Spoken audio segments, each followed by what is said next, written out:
All right, good morning, afternoon, evening, everyone. Two Geeks Talking is an entertainment industry interview show where we interview the creative people from the comic, film, TV, movie, and video game industry. And of course, I'm your host, Kurt Sasso.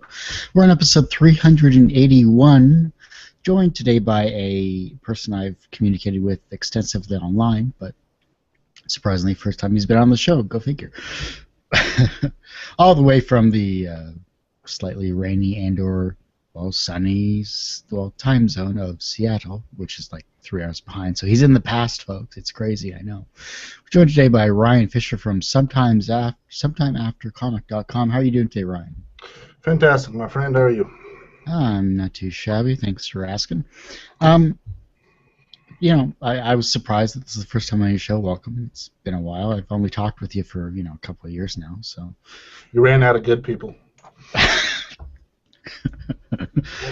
Finally had to come down to the gutter. Oh, come on. It's not that bad, please.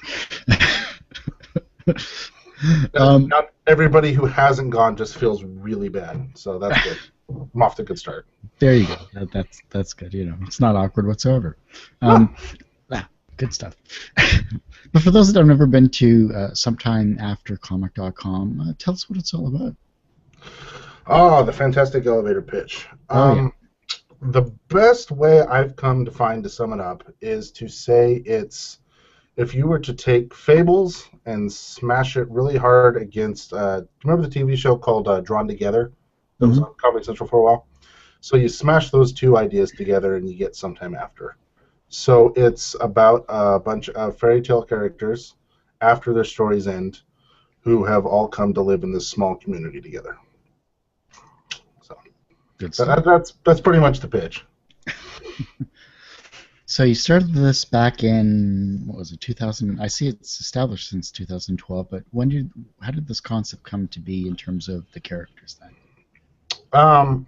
Well, before this, I was working on a strip called Gin and Comics. Oh, yeah. That was my first one out of the gate.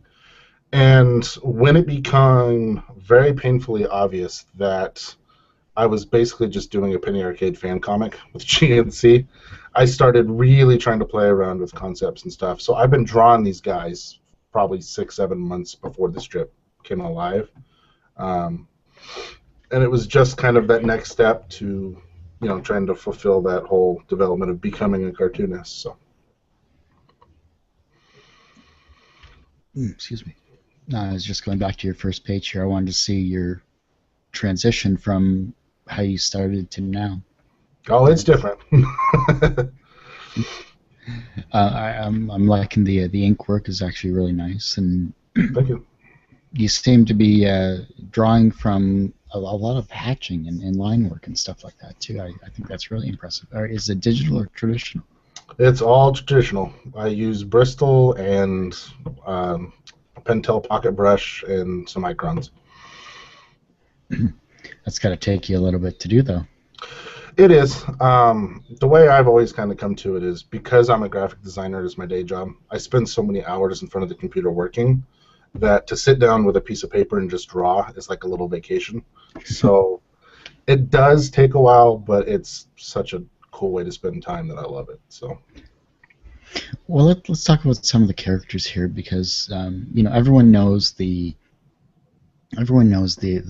fairy tale characters of old. What are some characters that you brought in that are maybe not necessarily in the Hansel and Gretel style of fairy tales? Sure. Okay, so the main character is actually a Krampus. I wanted to do the Krampus before the Krampus became cool kind of vibe. Like, I beat that trend by all of 2 weeks. So he's a Krampus that's afraid of children, which is why he ended up here. And then lately I've been bringing in characters. One of them is just an alcoholic moose. I just wanted to draw that.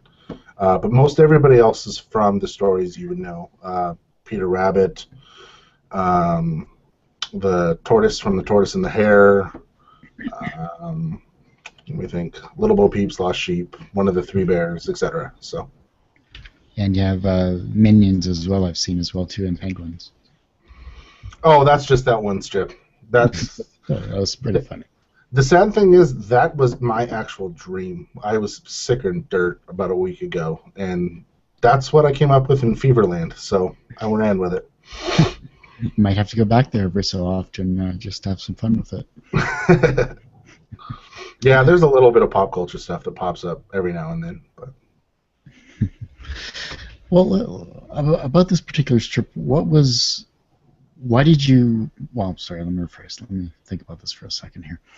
Um, Switching from GNC to sometime after became out of necessity, which is understandable. But what keeps you going with sometime after then? ooh, okay.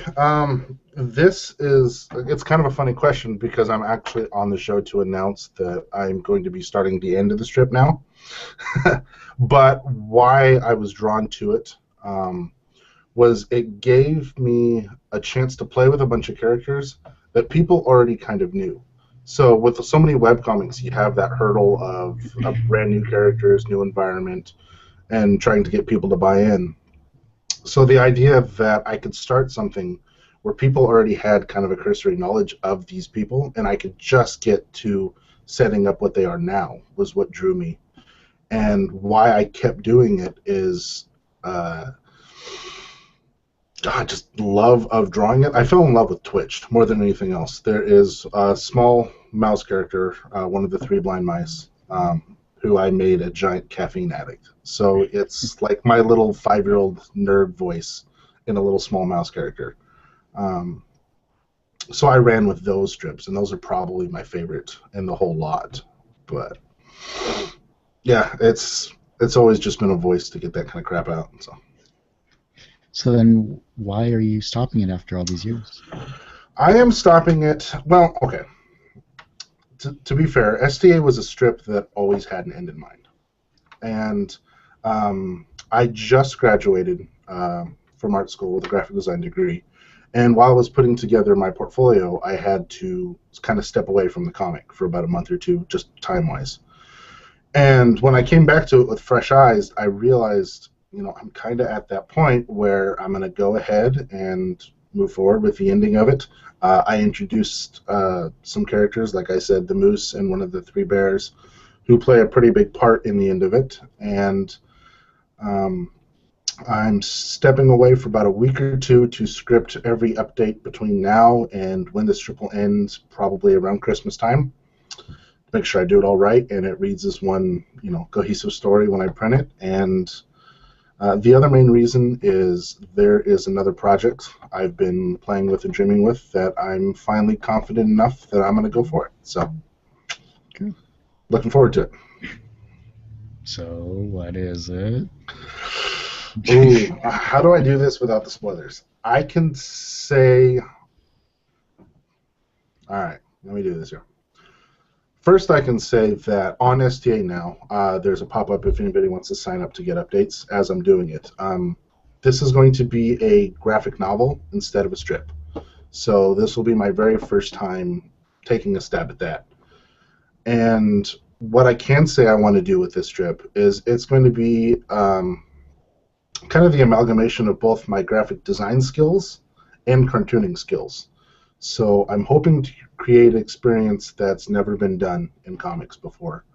I can tell you that based on where you are in the story, it'll shift art styles. So some strips are going to be watercolors, some will be like Edward Gorey hatchings, some will be all digital. And the website experience, which I've been learning how I want to pull it off, is going to be different than anything I've ever seen. So I'm really pumped to do it, and it's just kind of been a matter of could I get my skills up to doing it. So. Did you need art school to accomplish that, or was this something that triggered it while you were in there?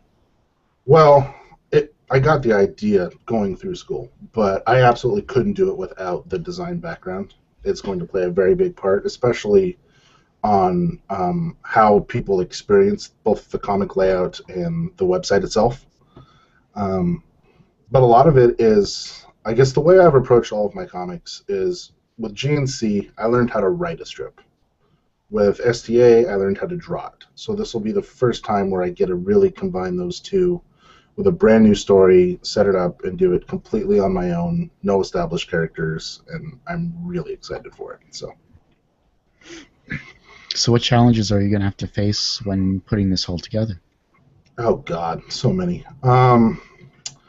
There's going to be a steep curve on the website because this isn't one of those ones where I can just jump on Comic Press and put it out to the world. It's going to be a very custom developed HTML site. I also have some plans on doing some very interesting things with the physical book. The way I'm doing this strip is I'm not going to post a single update until the entire book is written and at least half drawn.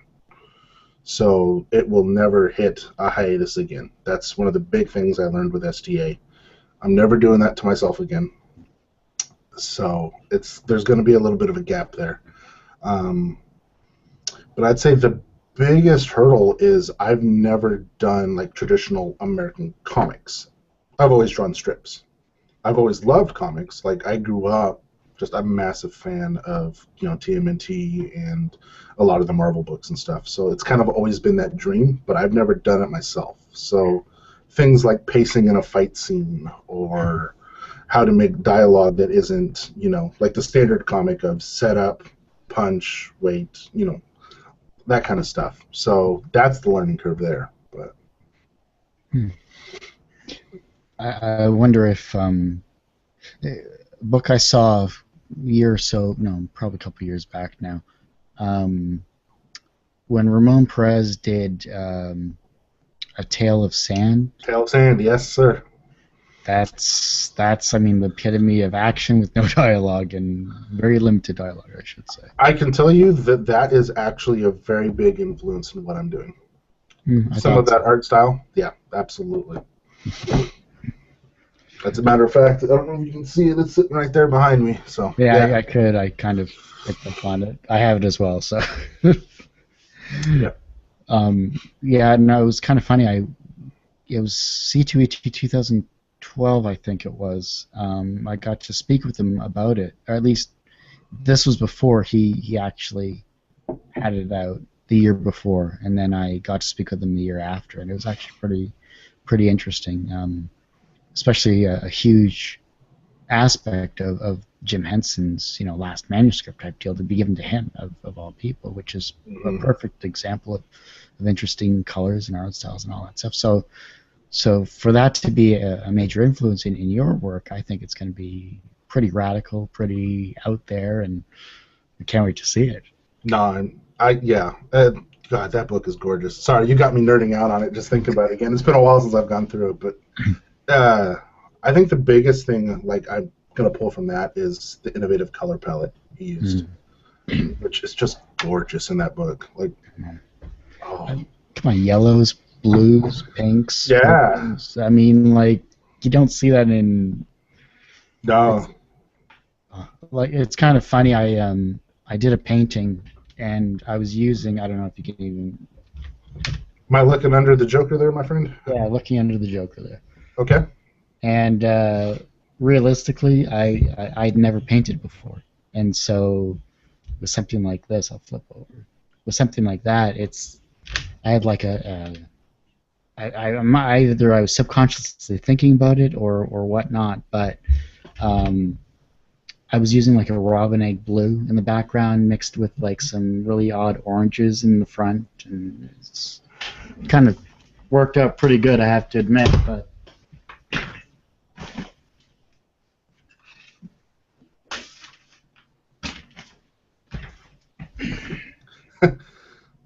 Now that I see the top, it makes more sense.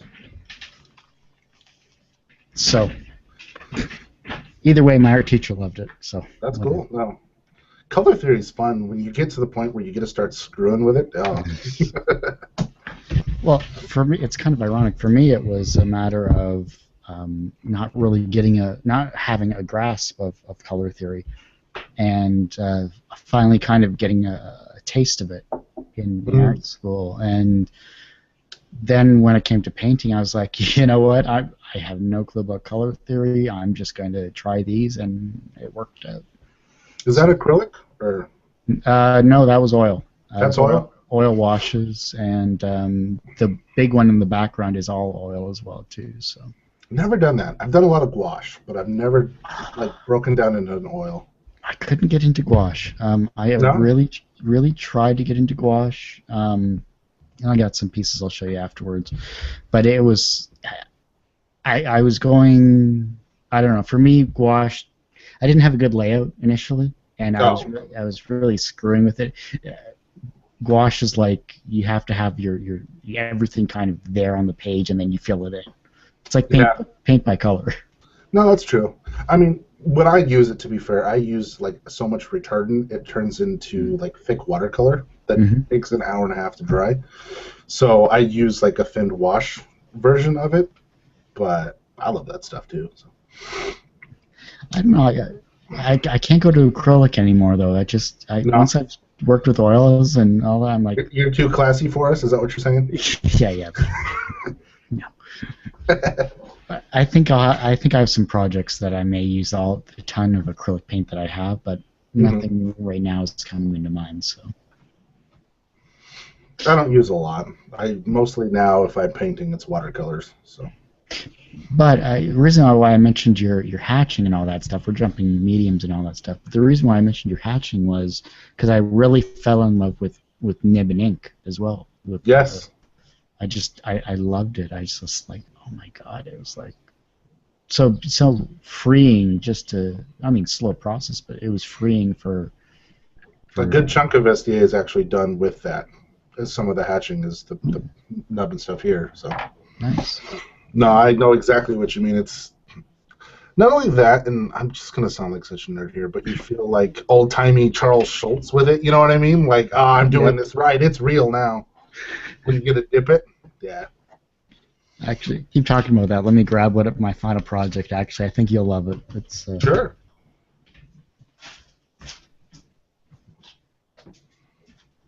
I loved it. This turned into show and tell. It's all behind the couch. Holy.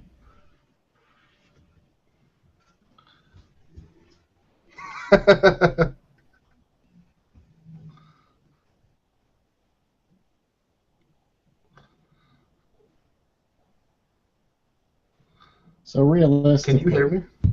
Can you hear me? I pretty much did every single comic character and everything that I grew up with.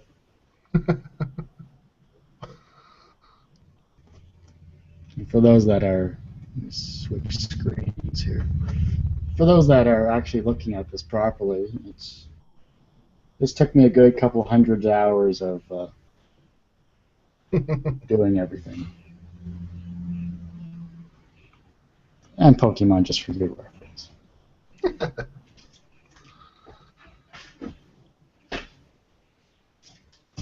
So anyhow,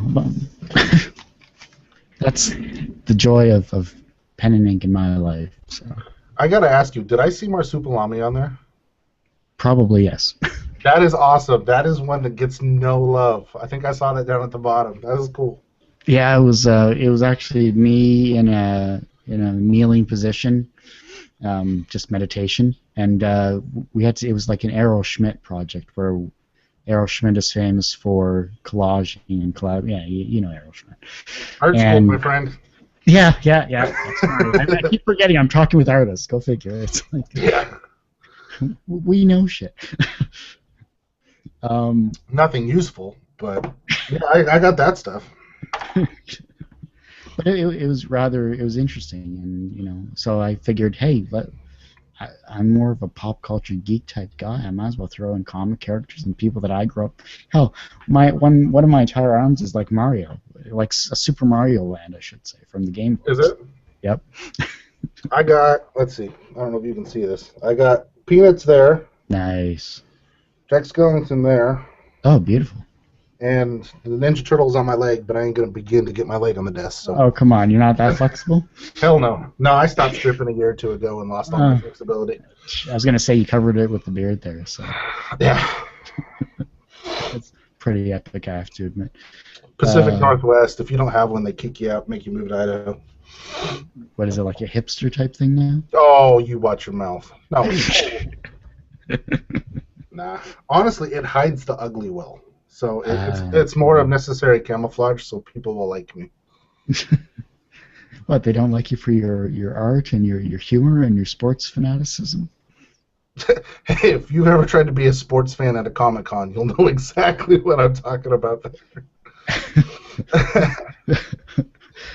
You seem to forget I'm an interviewer. I have to be a chameleon of many different genres. And True. hold that thought.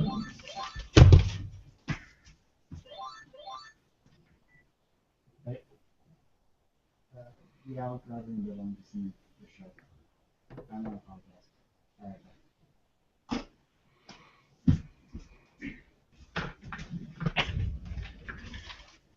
Anyhow, moving on. So yes, chameleon, comic conventions, and being able to talk to anyone, anywhere, anytime.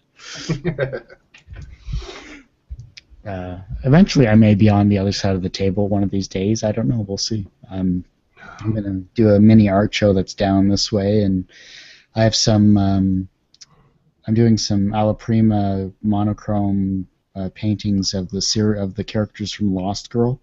So Nice. I'm having some fun with that actually. It was So, kind do of you guys have like an art walk up there in Ontario, or? yeah. Well, not really an art, like a place to showcase artwork.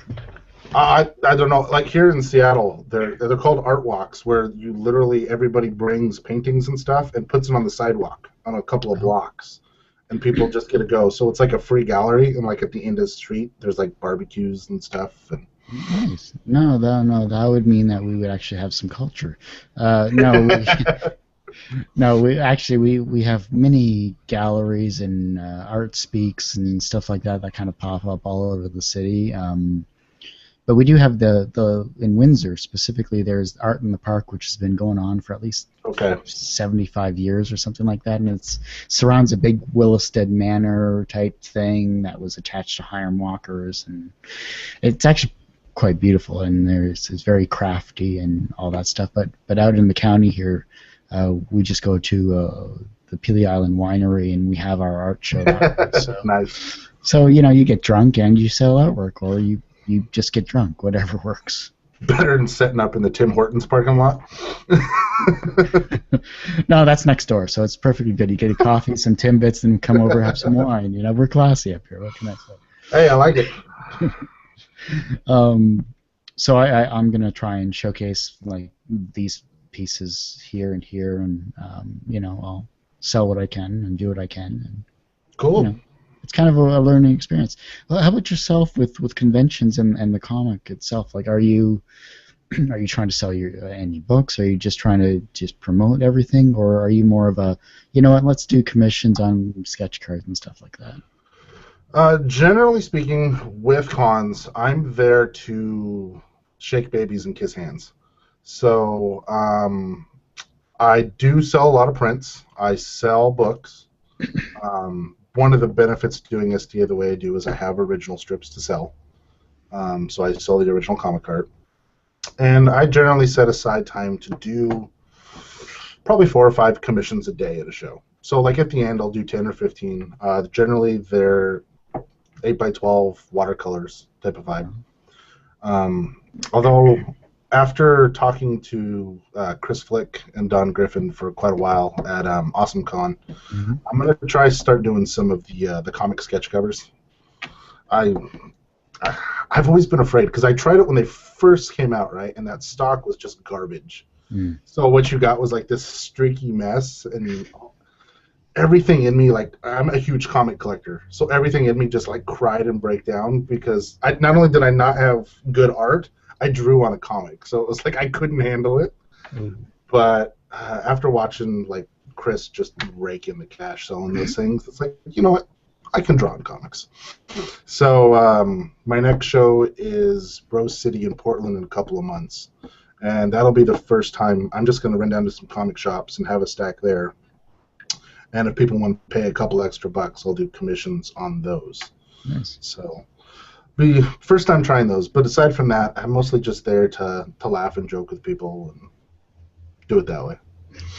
hang out with the comic community and the other people you happen to meet as well, and that's a networking thing. Like more networking. I just love talking with nerds. Yeah. Like it just makes me happy. So I mean, people can probably tell you who've been to my table. I forget to sell crap. Like I'll just sit there and talk with what they have or what they're already carrying, and like I could sit here and talk, half an hour just comics with you.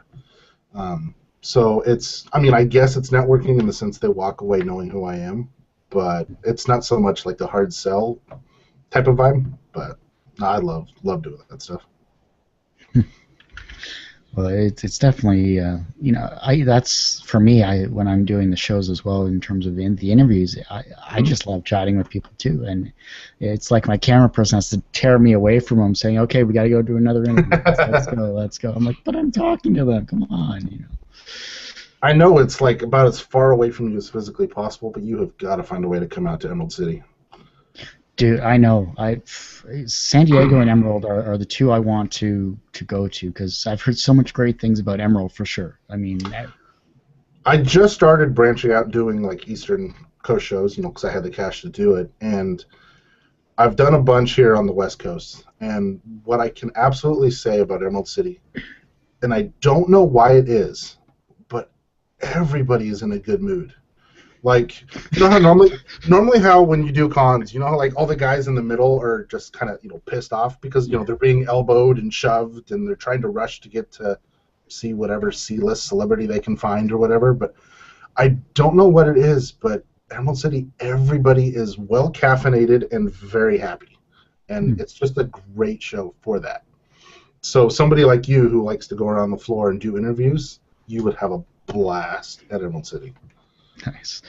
I thought it was going to be, well, the caffeine was one thing, but I thought it was the pot as well, too. It would probably make decent. Well, no, see, that just got legal, so I haven't done an Emerald okay. City where everybody could smoke, so next year it might just be a giant circle and we have nappy cuddle time and we read everybody our stories, so. No, the guy that runs Emerald is a great guy as well, too. Jim, yeah. Yes. Former Kirby Crocodile guy, so, Yeah, no, Jim DeMonakis is one of the coolest in the business, and I don't know what it is about that guy in particular. He doesn't care if you are, Brian Michael Bendis or somebody like me. Dude is nothing but class and respect, and I cannot say enough nice things about that show. And that's what makes that show so interesting because it's all encompassing. It's the fact that he's willing to go talk with the person that may not think much of themselves or those that have been in the industry 20, 30 years or whatever. And, it's the same with... Well, I was going to say, it's not even a willing, like he does it because he wants to. Like, he actively will seek you out, which is really different, really kind of weird. The only other guy I've ever seen do that is Ben Penrod, who does the Awesome Con, is one of the other ones who are really super cool about that kind of stuff. Awesome. It's I think it's a different atmosphere. You got East Coast, they're great people, but they're so go. It's always on the go. And, you got us Canadians, which we're just here, and we're just here. You can just feel free to push us aside. We're not going to do nothing. Don't worry about it. It's probably my fault. I didn't say we're not going to do anything. I just say it. I mean, plus the fact that Seattle's so close to BC and all that jazz, probably one of the coolest provinces out there next to Halifax. They're the most chill. So I gotta ask, how are Vancouver Canadians compared to like Ontario and stuff where you are? Ooh. Because they are super chill people. Yeah. No. The Vancouver, those guys out west are really cool. Where I am, is that New York like crankiness rubbed off on you guys up there, or if it stays across the border? Well, no. See, I'm funny guy, but you realize I'm not from the area you're thinking of in Toronto. No, I know. I'm across from Detroit, so pretty much we're like the middle. That's why I'm asking. You're like right there. I didn't know if you go like left if it's nicer. Let's just say we've had no issues with our neighbors other than back in '76 when there was those issues with fires and all that stuff. Sorry, '67 I should say, but '68 made up for it. So either way, but I wasn't around, so what can I say? Um, no, we're relaxed. We're a pretty active and partying city as it is, but we're very blue collar. So Oh, we're nice. hard working type aspect. So it's a great city to live in. It's not too busy just yet, but I think that's going to change in the next few years. Industries come and go, but Oh, it's yeah. we're right across the road from Detroit. I mean, it's the best of both worlds.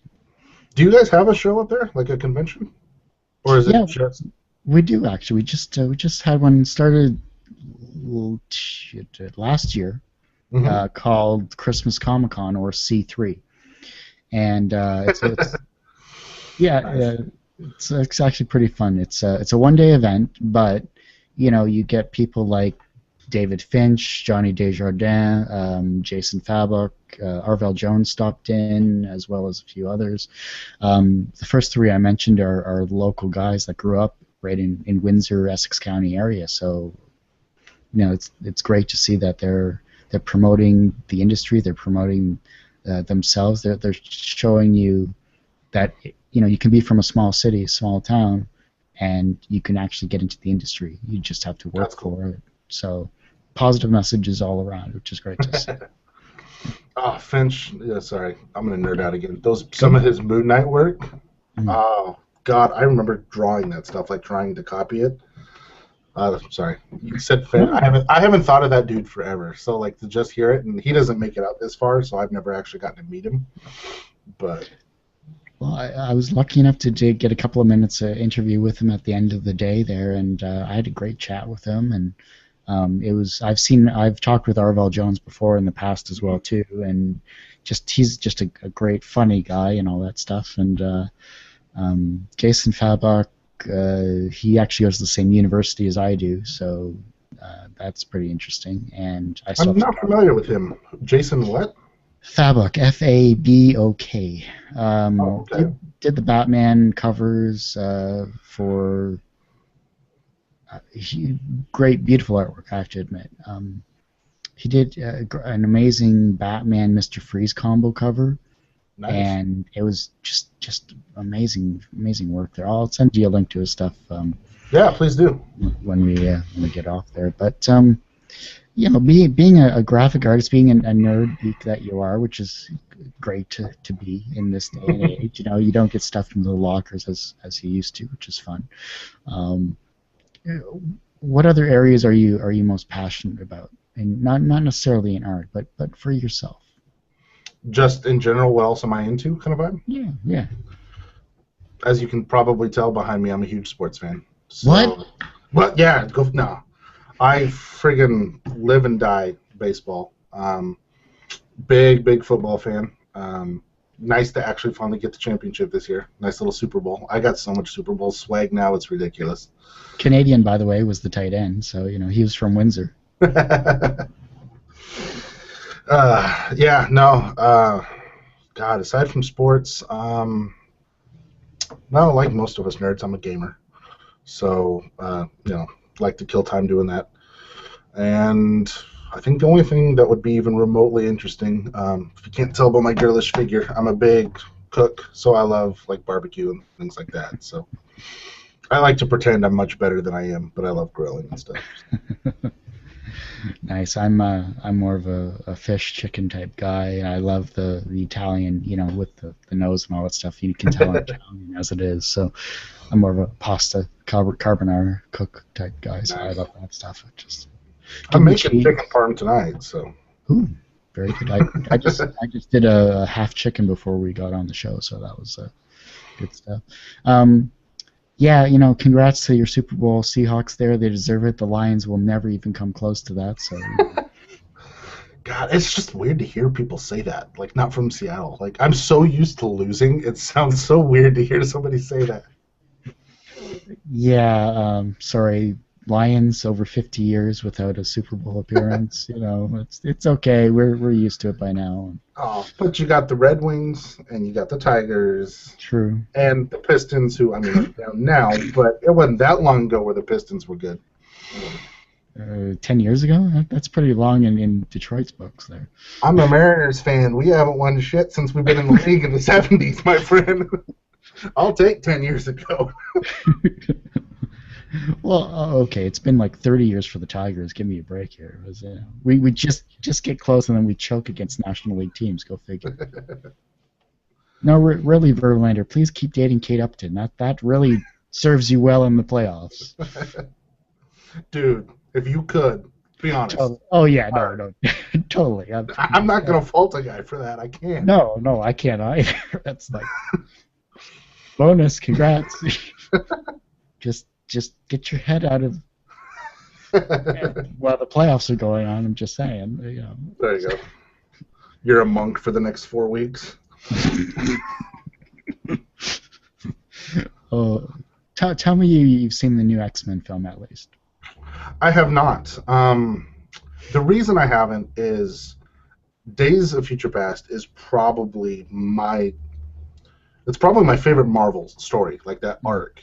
Mm-hmm. And although I've heard some good things about it, I'm terrified to have it ruined. You know what I mean? Like, it's one thing. Like, I guarantee you, I'll watch it when it comes out on DVD, when I can be, a grumpy muppet and yell at it from my couch. But there's something, yeah. But there's something about spending $20 and then feeling like doubly ripped off if the movie sucks in theater that I just don't. Well, I got to go with my girls, so 2 theater tickets. Okay. Yeah, sorry. So no, I haven't yet. I don't actually go to the theater that much. I have to really want to see something to go to the theater. Yeah. No, I'm the same way. It's like between lack of time and not That's yeah. and there's not too much in theaters that I actually absolutely have to see. Avengers, Marvel films. I probably might see that Superman Batman, but I'm really debating it. So yeah. Well, it's being filmed in Detroit, so it's they don't have to do too much for the sets. So that's if I want a bombed out Gotham, I got it. Don't worry about the tax credit. Hey, whatever you demolish, please we'll clear it out afterwards. It'll save us money. I love that all the extras are like these big union construction guys who just needed the work, and they're just tearing down the stuff, but now they're on camera. Yeah, exactly.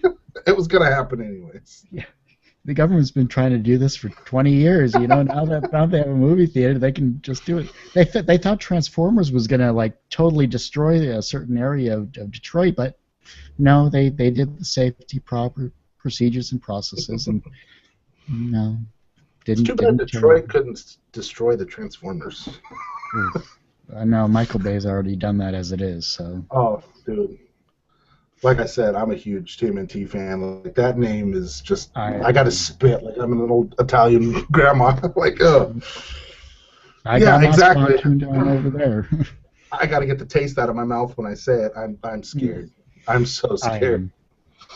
I'm sorry, but I can understand. To a point, April O'Neil. Yeah. That's fine. Megan Fox, hot, cool, great. April never really did too much in the series anyhow, as it was, at least in the comic or cartoons. But the fact that they're genetically created, their Splinter is, I have no idea what the hell they're going to do with Splinter, if they're even going to show a Splinter. And Shredder is a white guy. He's not even Asian. Yeah. So is he still named Orokusaki? I haven't been to the IMDb. Yeah, probably. So there's just this white dude running around named Oroku? Yes. I like it. Nice. Yeah. Good, classy, Michael.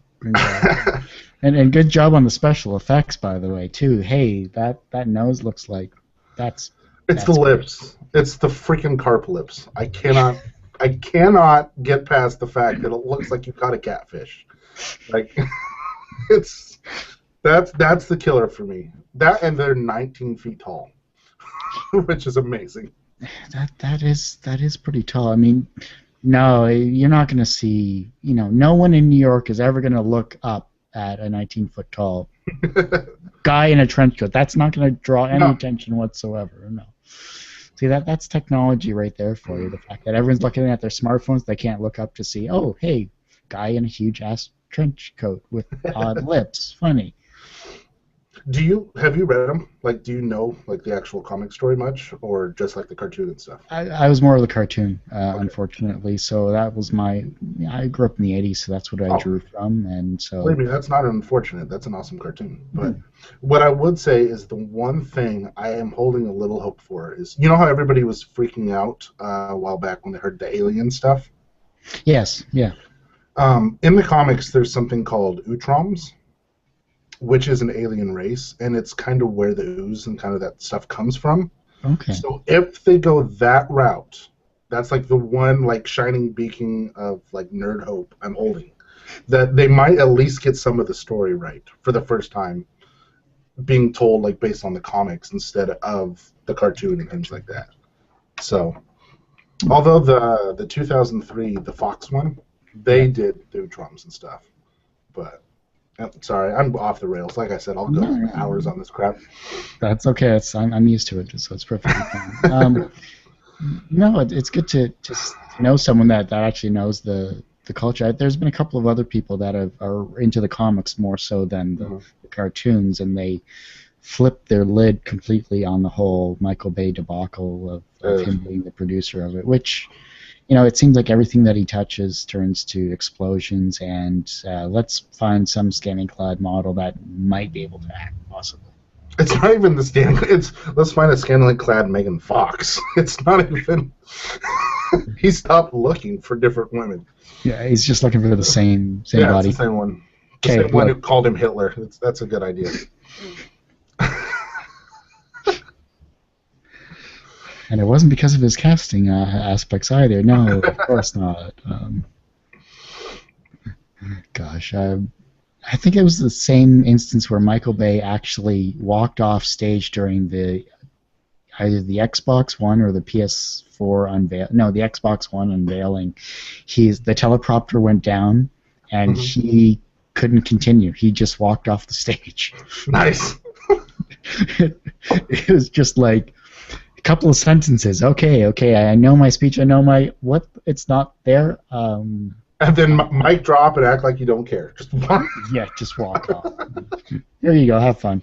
Um, Michael Bay stopping early might be the best thing he's ever done, though. So I would take the Xbox One approach to every movie he ever does. Just start it and let someone else finish it. That'd be awesome. so basically, the George Lucas approach for Empire Strikes Back. Yes, exactly. Go to the Lucasfilm of directing. I like that. Hey, just don't do it 20 years later when you decide to do a prequel. That's all. I'm just saying. Just stick to what you thought you knew. That's all. Hmm. I'm not too sure about. Well, J.J. Abrams, as long as he doesn't go lens flary on Episode 7, I think it'll be okay. Yeah, I'm a Star Wars fan, but that's never one that I like super got into. So God, from that standpoint, like it's just gonna be a cool sci-fi movie for me. no, it's good. So like, that one's not gonna break my heart. Um, so I'm not too worried about it. But Were you more of a Star Trek type guy, or were you just more TMNT? well, no, I mean it's not just TMNT. It's where I was born. I was born in '86, so I didn't get any of the early Star Wars stuff. Okay. And then when I came to age, it was the really crappy prequels. Oh, So I never fell in love with it the way I have some other properties since.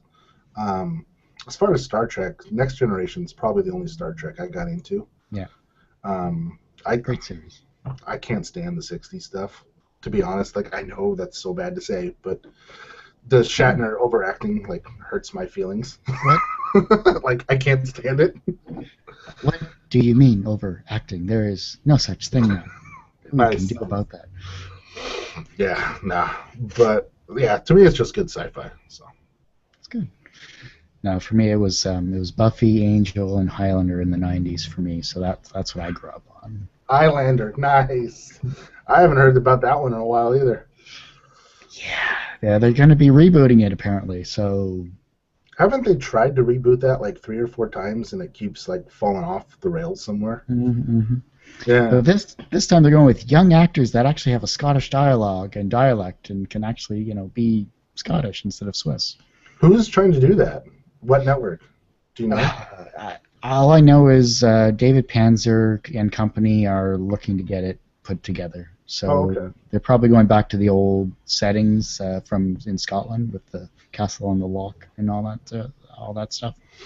So Nice. that's good, and we'll see how they if they decide to redo Kurgan or if they decide to do a different storyline or whatever. But they got to bring back a young Sean Connery or something, just because. I was born back in Egypt in 5000 AD. Yes. They all talk like that too. That's Scottish brogue there. I don't know. Movie wise, there's some interesting ones coming out. Comic wise, I'm not sure what the reboots are going to have reboots eventually, probably most likely. So I've checked out the last 4 months from the big two.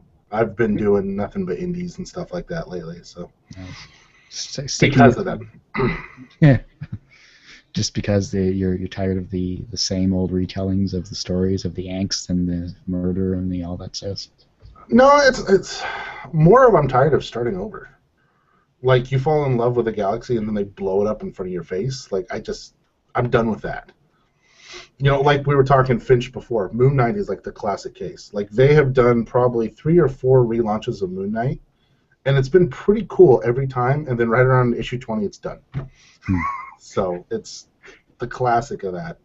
I just got really tired of that vibe. But What is it about the industry that will the industry ever go back to actual original properties, or are they just saying, you know what, we have a fan base, let's just milk the cow until we beat the dead horse? I think it already has. I think original properties, if you go to like a comic convention and you walk the floor and you look what is in people's bags, I mean, yes, people are going to grab their Wolverines, their Supermans, and stuff like that. But then half of their bag is going to be stuff like Hellboy or Usagi Yojimbo or various web comics, PvP or whatever may be there. Mm-hmm. Um, I think it's already kind of tilted back towards the creative. Even things like the books Fantagraphics is putting out or Image and stuff, Mm. where it's not. What am I looking for? It's one guy doing the story, so it's Yes. very creator owned, very personal, and you know that it's the one vision they were after. I think we're like right in the prime of that, and I can only imagine it going more that way. Mm. That's good. When it comes to creativity, uh, where are you most creative and where are you least creative? Like the physical environment, or what are we Physical talking? environment or person or yourself personally. Oh, I would say, like more than I am an artist. I would say my biggest creativity is just jokes, humor, writing things like that. Um, I've always had like weird dialogues in my head, or like I'll one of those people who you're in a crowd and you make up what they're saying and that kind of stuff. So I'd say that's like my most creative aspect, and the drawing is something that's come second. As far as the least creative goes, for somebody who does so much work like online, I suck at coding. I'm horrible at it. I'm so lucky that my girlfriend Casey, she does like SEO and coding and stuff for a living. Oh, nice. So I just make it pretty and she makes it work, which has been a wonderful business model for me. But yeah, like that's my least creative. Like I have all of these ideas, but actually making them happen, I'm pretty screwed. Let's see. Bear with me here. I ain't going nowhere. You've created a lot of different characters. You've created 2 different properties. In all that time, did you ever have one of those, happy mistakes or creative mistakes, like Bob Ross did when he was painting? Did I ever end up with a happy tree? A happy tree, happy character. I would say, actually referencing what I said earlier, Twitch, the weird personality that ended up into that rat has probably been the happiest mistake. Because if you go and you read the first 15, 20 strips, I was very much trying to make, his name is Rupert, the Krampus character. He was very much supposed to be the lead and the eyes of the strip that you see everything through. And the more I drew and got into Twitch's head, the more it became a buddy comedy. So I would say that's probably my happiest accident from a cartooning perspective. Awesome. What were the fan reactions to that character? To Twitch? Yeah. Hands down, that has been the most popular. I've drawn more Twitch commissions. I sell a couple of prints that are like a decision tree. It's like a funny take on a decision tree called Should You Have Another Coffee? And it's just loaded with coffee jokes. And, because I'm in Seattle, it's like I can sell those to anyone. So, by and far, when I walk away and SDA is finished at the end of the year, Twitch is going to be the thing people remember from SDA. At least my guess, that would be it. Is he on a coffee mug? Not yet, no. It could be. Yeah, in Seattle, you drink it out of the pot. I'll do custom Keurigs. I'll paint Keurigs and have those out on the table. For only $14.95, you too can get a custom Twitch Keurig. Plus shipping and handling. And I handle it a lot, so about $90. That's awesome. Let's see. Just flipping through here. Yeah. Other than your artwork, what are you most passionate about?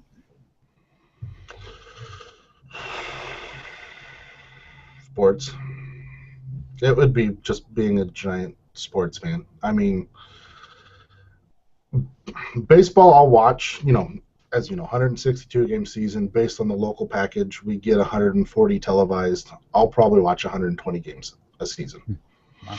So I don't miss it. It's always on. I go to probably 10 to 15 games a year. I'm insane during football season. The amount of well-educated profanity I can yell is mind-boggling. And it's awesome when you live in an apartment complex. So, yeah, for about 3 hours every Sunday, it sounds like I'm having Fight Club down here. But without a doubt, I'm insane when it comes to sports fandom. It'd be interesting to have you come out to Detroit, watch the Mariners play the Tigers there. My absolute, how everybody has like that dream trip they want to take? I would love to take a summer road trip and see a baseball game in every stadium. Every stadium, yeah. That is my absolute, I am a rich old guy and I'm about to die trip, would be that. Yep. I'm with you on that one. I would even venture into Texas for that, which is saying a lot because that place frightens me. Oh, God. Wait, Texas itself frightens you or the stadium frightens you? Texans frighten me. Oh, well. Yeah. See, you need to take me with you. That way, you'll have a Canadian to diffuse any situation because I'm pretty diplomatic as it is. So. Just wind up the Canadian and point it that way so I can escape. Yeah, exactly. What happened to Kurt? I don't know. He's in Texas somewhere. I like it. Yeah, I'll have to brush up on my Spanish and all that stuff there, huh?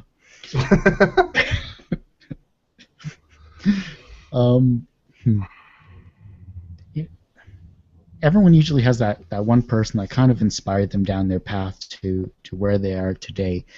Who was that for you? Do you mean person I know or artist?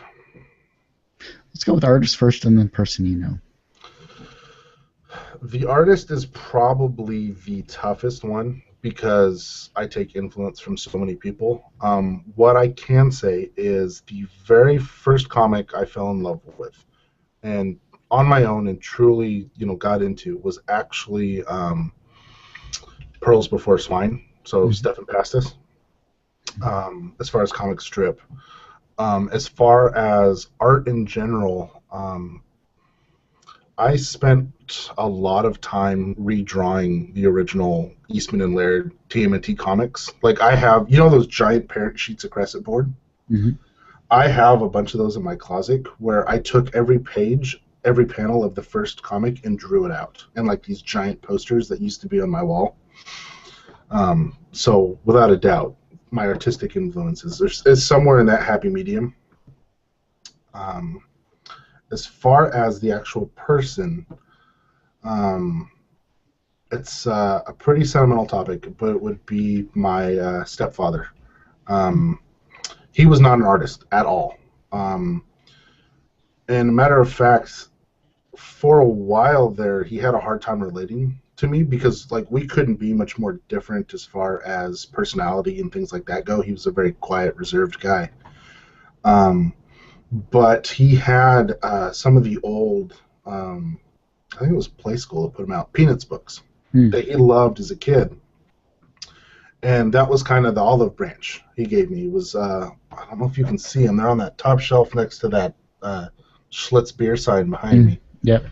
Um, I see a bunch of peanut characters. yeah, so he loved Snoopy growing up, and because of that, I wanted, as a little kid, you want to make your parents happy.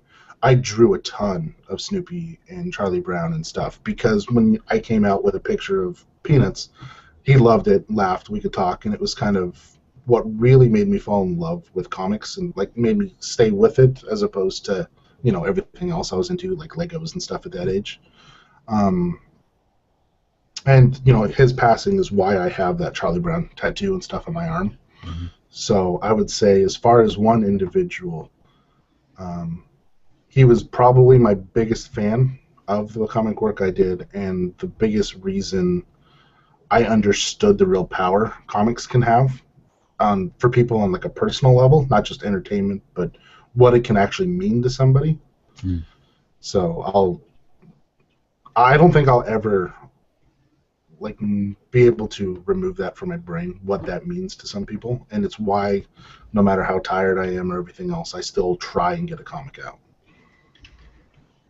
It's definitely motivation too. The fact that you were inspired, especially, um, it's difficult when family members don't understand the artist or the art aspect when it comes to different people, especially for, well, in my regard, at least in my aspect, coming from computers, going into traditional media, Yeah. into film.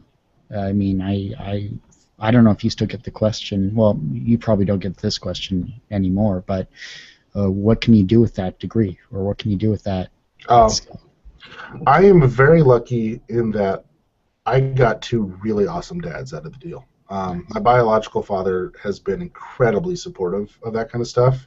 Um, I'm not sure if he's completely understood it, but he knew that if you love it enough, you'll make it work. So I hear a lot of people who say family didn't understand, and I certainly have family members who think I'm just sitting here coloring pictures in a coloring book all day, and putting them on people's refrigerators. But for the most part, I got pretty lucky in that lottery that I didn't have to deal with it too bad. Hmm.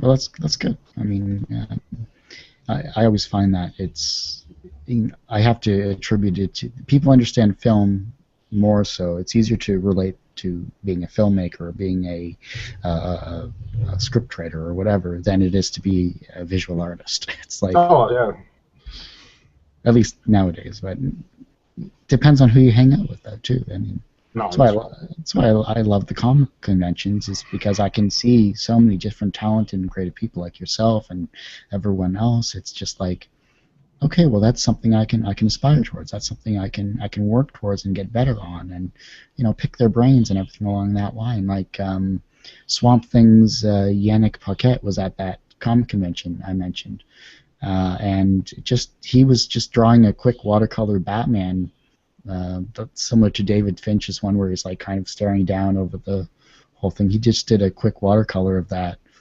just in like 15, 20 minutes, and he was talking to someone back and forth, and it was that fan interaction where it was Mhm. just like, it's It's incredible. You can't get that unless you either go to an art school and someone's Yeah. famous there, or now that there's online, there's meetings like this, there's everything along that line. So Oh yeah. And see, that's why I'm always so happy to do this kind of stuff. Like, I don't care who you are. I would love to talk shop with this kind of nerd stuff because of what you're saying. There's very few things where so many people are as passionate about it as there is in comics or just the nerd culture in general. There's just so much like genuine, honest love that comes out that I don't think I'll ever stop. I may stop doing comics, but I'll never stop doing conventions because of that. yeah, yeah, no, definitely, it's there's an energy about going to a comic convention. Those that have never been to a comic convention, and if once I hope I get press passes for Fan Expo this year because not only is it the 20th anniversary, but I'm bringing my intern Sarah, who's been doing text-based interviews on site. She's a journalist at school, so she wants to attend a comic convention. So bringing her to a 20th anniversary, 100,000+ people in a 4-day event, plus meeting entertainment people and meeting comic Yeah. people, and there's something about that energy that gets you hooked. Like for me, it was C2E2 2010. I didn't know what to expect, and it was just I just fell in love with it. But 80 interviews in 3 days and killing my Oh, feet. good Lord. And these aren't the 15. These aren't the 5-minute interviews that I've been doing now. These are 15-minute interviews, like sitting with Jill Oh, Thompson, I remember that. doing I remember, way God, back then. I think it was Byron Wilkins. I remember you sitting and talking shop with that one. Yeah, I remember Yeah, when you did that. that Damn, was that was you've been doing this way too long, my friend. I'm sitting here thinking about it. I think I came in and started the audio stuff probably around episode 30. wow. Okay. Yeah. So, yeah, I'm just sitting here thinking about it. I haven't, like I said, um, been doing this for a long time, but God, I can't even imagine. You did 80 of them in 3 days? 80 in 3 days with this piece of technology, a nice little handheld camcorder that does 1080p, and I had a voice recorder as well off to the side. So So yeah. be honest, around number 60, do you just start getting face blind and asking the same 5 questions? No, actually, I around 60, I think I'm surprised. One, I have stamina. Two, I haven't eaten all day, and three, I think I So, need a drink after this. so it's just cranky Kurt with a mic in your face, like, talk! No, oh, I wish it was this. Talk, damn you, talk! Just say anything. I've been here for goddamn too long. Why are you doing this to me? No. That's how you should do your 42. To get all your 42, just randomly call people up on Google Plus, make them say something, and call it done. You're gonna hit it in one day. So when we sit here and watch it, you're like wearing the same clothes, and we can watch like a bottle of Jack go down on the desk as you're doing it. Oh God.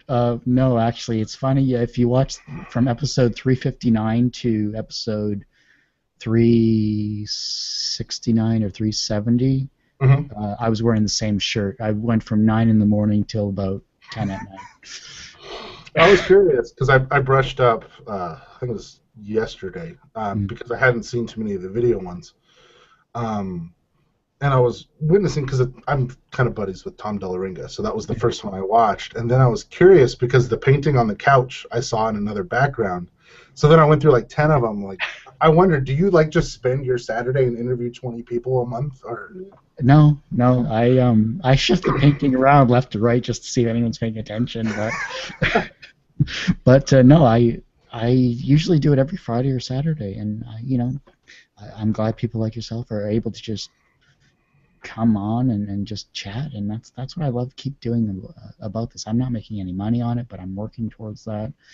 But it really, I still have fun doing this after 6 years and 600 interviews, and just I still have a blast doing this. It's fun. Good on you, my friend, because you make drawing a lot more entertaining. Because that's what I do. I sit and listen to you and like the Webcomic Alliance guys and stuff, and Yeah. It's like you're the weird little voice in my head that keeps me company. So keep doing it, my friend. Ooh, hey, baby. No, no, no. See, like that's what the Oh, Webcomic Alliance is for. That's oh, okay. or Tom Racine. Tom Racine is the Barry White voice. Tom's very good. That's Yeah, a no, smooth, sexy voice, my friend. hmm, That's no argument there. If if he wasn't married and I didn't swing that way, that's the I'll rich molasses I'm looking for. Yes. yeah. So how do I fit between a Byron and a Tom Racine then, or do I even, or I'm like Ooh. that monotone voice that You know, just is. honestly, you're the morning podcast. Oh, really? Like, yeah, because for the WA, there's so many people and stuff going on Mm. that you have to pay attention. Like, really pay attention because there's so many voices. But you're the one that I generally queue up first. So you're the cup of coffee, bunny slippers. I'm waking up. And that, you might say that monotone voice, but that's really nice when you're waking up. Okay. Good to know. Well, this is a shout out to my good friend Ryan from Seattle there. Do it. Going out, shouting out to you on episode 382 with a very special guest there. Good times. Very special guest, Tony the Tiger. You can accompany me with breakfast. Tony the Tiger with a shot of Jack, because he's always great at breakfast there, folks. Jameson. Jameson. Sorry, I'm a CC guy myself, so CC or crap. Nice. Got to support the locals here, or so they used to be local anyhow. Yeah. When it comes to yourself as an artist, though, you're successful professionally because you've done two series. You're working on a third graphic novel. You're doing well in that regard. Do you consider yourself, though, personally successful? That is a tough one. For me, the measure of success as a comic artist is this my job? So from that standpoint, I am not successful yet. As far as personal fulfillment, though, all I need is one fan. That's all I need. As long as there is somebody out there who is checking out and it means something to them. I think that was an old Webcomics Weekly adage that as long as you are somebody's number one, Hmm. as in, that's the strip I get up in the morning at work and check out first. As long as you are somebody's number one, you're doing something right. And so that's all I need. As long as, I get a couple of hits, when I sit there and look at the site stats, I consider it a success. Makes sense. How do you deal with your failure? I am really good at failing, so I don't deal with it. I've just accustomed to it as part of the process. No, like, to be honest with you, I think the best example of that would be like Jenna Comics. When I came to the realization that I wasn't doing anything original, that hurt. And I haven't really told this story, but I will. Because I'm in Seattle, I know Scott Kurtz and Chris Straub and that stuff from a lot of conventions. Not like we're good friends, but I've seen him enough. He knows my face, etc. And there was a while there where they would just broadcast on like Ustream, like Large Sousa does. They were doing that and drawing, and I'd go and sit and watch them draw and draw my stuff too. And at some point, I got to talking with Scott Kurtz. And he, asked, what strip do you do and all that stuff. And, I sent him the link, and I'm like, holy crap, one of the big guys is looking at my stuff. So naturally, I had an aneurysm and everything else. And what killed me is he immediately, because he's friends with Krahulik and stuff, said, "Oh, you're just ripping off Penny Arcade." Mm. And it had never occurred to me. And, it's like, it crushed me. Like, to be completely honest, I was just, not only is he kind of like an artistic hero in the sense that as a success, he's somebody who made this work, one of the pioneers, so on and so forth. To have that guy say you're just ripping it off that blunt, like, I almost screw it, done, quit. But at the same time, I can never thank him enough because it's what I needed to hear. and it's what's led me to grow as moving from that I'm a fan of comics, this is my take, to I'm a cartoonist. Mm. I don't think I ever would have got there without that kick in the ass. So because of stuff like that, failure doesn't really hurt me anymore. I've tried to say, okay, why did I fail? Learn, move on, apply it to the next. Good stuff. Good story. It's definitely a kick in the butt when you have someone talking to just set you straight. Not only that, but God, Kurtz is notorious for being about as blunt as a butter knife. Like, I mean, he didn't pull the punch, so it was like, ooh. Thor's hammers, Loki's brains. It's just, yeah. It's not like, if I was talking to, like, say, Daniel Corsetto, who would be super sweet about it and say, well, you might want to... No, it was like, dude, you're ripping this off. You should have... It's like, oh, God. But... Yeah. No, I still have to interview, I think Dave Kellett is the only other half-pixel guy I haven't talked yeah. with, so... That is, as far as webcomics, Kellett is probably my number one on Mount Rushmore. Not only because of his talent, but next to maybe Sergio Aragonis or Stan, somebody like that, nicest dude in the world. Absolutely nice. Have you ever met him or seen him at a show? Or no, only seen Tom Racine interview him at San Diego a couple of times, and I haven't had a chance, but I've loved his work, and he definitely has a very nice talent and a good voice too. So yeah. Well, if you listen to some of that, the WW stuff, or even just his Twitter feed and stuff, he seems like he's trying to put on the proper Midwest super nice guy, but he's actually that. It's the weirdest thing. He's the nicest dude on the planet. So yeah, I would love to hear you two talk, because it would be two super friendly guys just complimenting each other for an hour. It would be fantastic.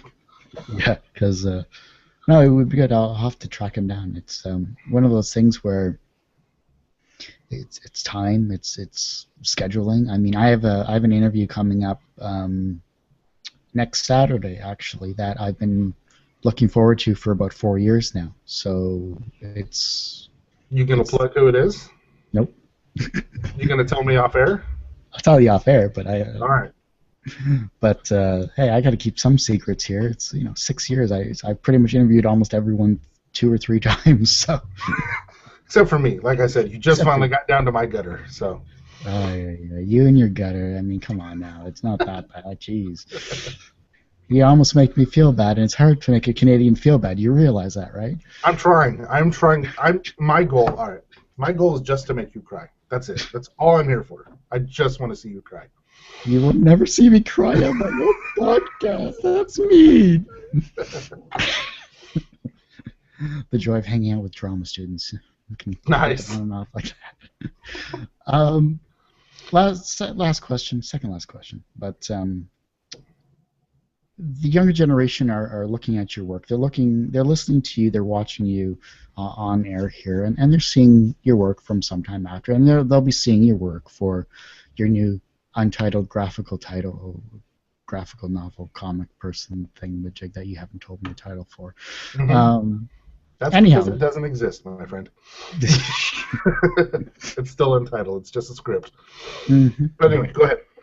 Anyhow, inspirational persons, blah blah blah. They're looking towards you to be that guiding light, like Kurtz and Schultz and everyone else was for you.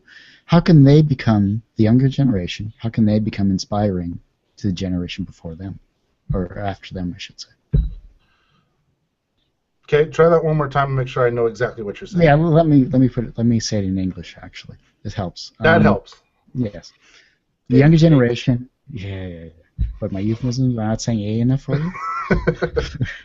Come on now, take off your hoser. I don't even know what that means. All right, go. I'm good. All right. We got this. Younger generation, looking towards you, Ryan Fisher, as an inspirational person. They become inspired by you.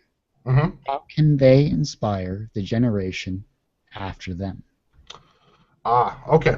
I would say to everybody, if you were looking to become somebody that somebody would look up to and everything else, to be that kind of, I guess, the beacon to the noise that is this awesome world of comics and stuff we're in, the best thing you can do is be true to yourself, be passionate about what you do, and don't be afraid to fail. If you can do those things, if you can look at the work and you're truly proud of it, and we can see that you put love into it, then that is all anybody needs to get inspired. Good stuff. I guess the last question then is there anything that I haven't brought up that you would like to let excuse me, those that are watching or listening know about? Not that I'm aware of, no. I mean, I guess... website? No new... Hey, if you are looking to hire a graphic designer, I just graduated. My main purpose of wanting to come on here was to formally announce that STA is wrapping up, and then if you go on to STA now, I've put up a little email capture to sign up for emails in progress for the new strip. One of the things I'm doing that's different to this, some of it's going to be surprise, but I'm actually going to be filming myself creating this. Good. So you will see all of the weird sketches and all the screw-ups and all the mistakes and me swearing and throwing stuff. I'm going to record all of that, and I don't know how I'm going to package it, if it's going to be part of a Kickstarter thing in the future, if exactly how I'm going to use it yet. But it's that type of content, early looks, things like that. If anybody is interested in signing up for that, I'd love to share it with them. And the whole idea behind that is what you were saying. If anybody's looking at or kind of on the outside and on the fence, 4 years ago I would have killed to see how somebody sat down and created this stuff. You know what I mean? Where it's like you have an idea but you don't know what those hurdles are. So I'm just trying to give that away as much as I can. So if somebody wants to see that process, I'm trying to make it available. Let's talk after. I have a thought on that. So. Sure. Well, Ryan, I just want to thank you so much for taking the time to do this. It's been a wonderful time chatting with you, and we got to touch on so many awesome, geeky, nerdy topics and sports, and just perfect. I love it. It's awesome. But I hate to say it, that ends this episode of Two Geeks Talking, episode 380 or 81, one of those two numbers, and we're closing in on that 42 interview and 42 days mark here. I think we're on number 25 or 26. So, if I could bang out a few more interviews soon before June 5th, that would be awesome. So if anyone's interested, you can go to, of course, our website, tgtmedia.com. You can, of course, see all of our amazing video content like this interview and like many, many others from various comic conventions, as well as interviews on the show here at youtube.com/tgtmedia. And finally, you can, of course, go to our iTunes page, which is itunes.com. Search for Two Geeks Talking or TGT Media, and you will get our podcast on iTunes. And finally, last note, we're on Patreon. $1 a month can help, support the show that's been running for 6 years, since 2008. 600 interviews that have all been free on the internet, that have been available to you, with many past creative, amazing, talented people that some have webcomics still, others are gone by the wayside. So you're looking at history of webcomics from 2008 on. It's something that you will never hear or see again. Every dollar helps. You could help too. That's patreon.com/Two Geeks Talking, and that's the word two, not the number two. Thanks everyone for listening and watching. Thanks again, Ryan Fisher from sometimeaftercomic.com, and have a great day, everyone.